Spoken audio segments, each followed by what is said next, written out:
How's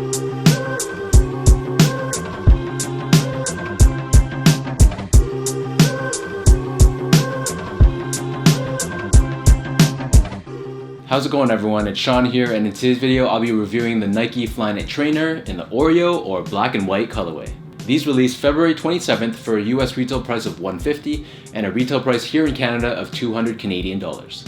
So here locally in Toronto, these are available in limited numbers at Foot Action stores, House of Hoops locations, as well as select boutiques located around the city. Being one of the more popular colorways of the Flyknit Trainer when they originally released, partially due to Kanye West wearing them back in the day, these pretty much sold out the morning of. So the original black and white Flyknit Trainer dropped in July of 2012.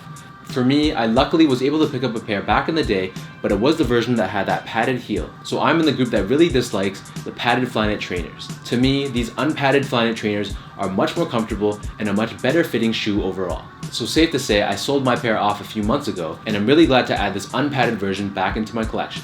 So these Flyknit Trainers are basically identical to all my other Flyknit Trainer reviews, so I'm not going to go into too much detail into this shoe. Like the other colorways, this shoe is constructed using Nike Flyknit on the upper. If you take a closer look at the toe, you can see that it's done in a combination of both black and white Flyknit.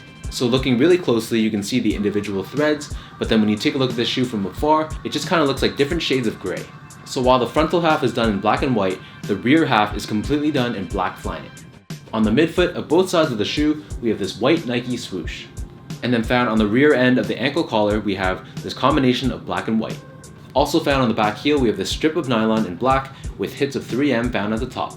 So for this 2018 version, the flywire cables, which are found on both sides of the midfoot of the shoe and extend all the way to the top where the eyelets are, this is done all in black. So this is different from the 2012 version because in that version, the flywire cables were done in white, which gave it a bit more of that speckled appearance compared to this. The tongue on these trainers is done entirely in black Flyknit, and at the very top we have this Nike Flyknit Trainer branding done in black and white. Overlaid on top of the tongue, we have these thin rope laces done in black, and these also come with this secondary pair of laces done in white. The interior of these Flyknit Trainers doesn't have any additional padding, so your foot's basically being cradled by Flyknit directly. The insole on these shoes is done entirely in black. The upper of these Flyknit Trainers sits atop this full-length foam midsole that's done predominantly in white towards the rear and predominantly in black towards the forefoot. Encapsulated within the midsole, we have Zoom Air found both underneath the heel as well as underneath the forefoot.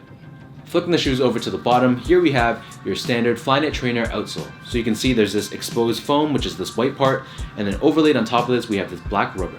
In terms of sizing, these fit exactly the same as all my other Flyknit Trainers, so I'd recommend sticking with that same size. If you guys haven't worn a Flyknit Trainer before, it's pretty safe to stick with your true size.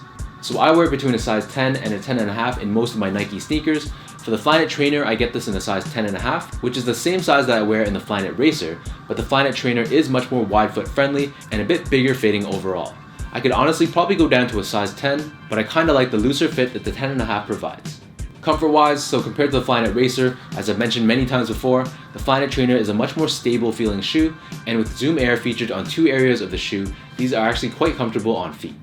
It gives you tremendous ground feel, you feel very low to the ground, but there's just enough of that bounce back feeling that the Zoom Air provides that makes you know that there's some sort of cushioning underneath your feet.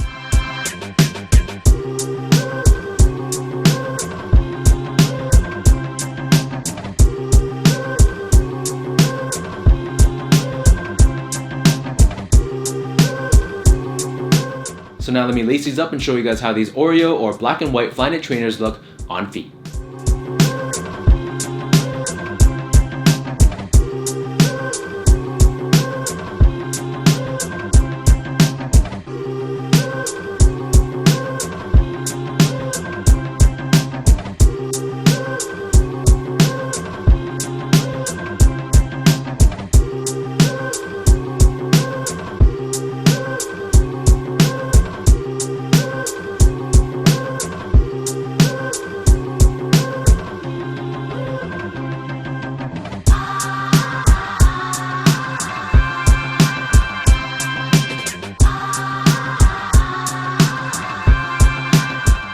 If you're a fan of Flyknit Trainers or Flyknit in general, this Oreo or black and white colorway is a classic and arguably my favorite colorway of the Flyknit Trainer ever made.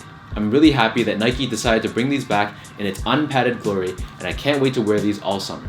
So let me know in the comments down below what you guys think of these Flyknit trainers. If you guys enjoyed this video, be sure to hit that thumbs up button, be sure to hit that subscribe button if you haven't already, and give me a follow on my Instagram as well at SGO8. Be sure to check out my website at seango.ca, and until next time, thank you guys so much for tuning in, thank you for the support, and I'll catch you guys in my next review.